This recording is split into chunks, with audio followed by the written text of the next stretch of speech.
காவல்துறை அவங்க தடுத்து நிறுத்துறாங்க. ஒரு எஸ்பி வந்து கண்ணை காட்டுறாரு, யாரையும் அனுப்பாதீங்கன்னு. உடனே அந்த இன்ஸ்பெக்டர் அதெல்லாம் அனுப்ப முடியாதுன்றாரு. ஓகே, தப்பு கிடையாது. 2 முன்னாள் எம்எல்ஏவும் அப்படி அந்த ரோட்ல நடக்கூடாதுன்னு சொல்ற காவல்துறை ஒரு 500க்கும் மேற்பட்ட பிஜேபியினுடைய ஆட்களை வந்து எப்படி அவங்க அனுமதிச்சாங்க? இதெல்லாம் வந்து அவர் அமைச்சராக இருக்கிறதால தான் வந்து காவல்துறை கை கட்டி வேடிக்கை பார்த்தது.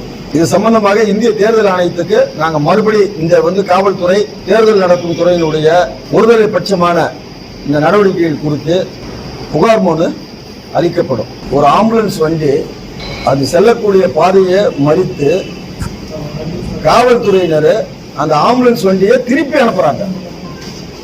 ஆனா ஊர்வலத்தை வந்து ஏன் இப்படி ஊர்வலம் பண்றீங்கன்னு சொல்லிட்டு சரி பண்ணல. அந்த ஆம்புலன்ஸ் வண்டி போக வேண்டிய பாதையை ஆம்புலன்ஸ் வண்டியை போக விடாம அந்த வண்டியை மறித்து பின்பக்கமா ரிவர்ஸ் எடுத்து நீ வந்த வழியா போன்னு சொல்லிட்டு அனுப்புறாங்க. அப்போ இந்த ஆம்புலன்ஸ் வண்டியை விட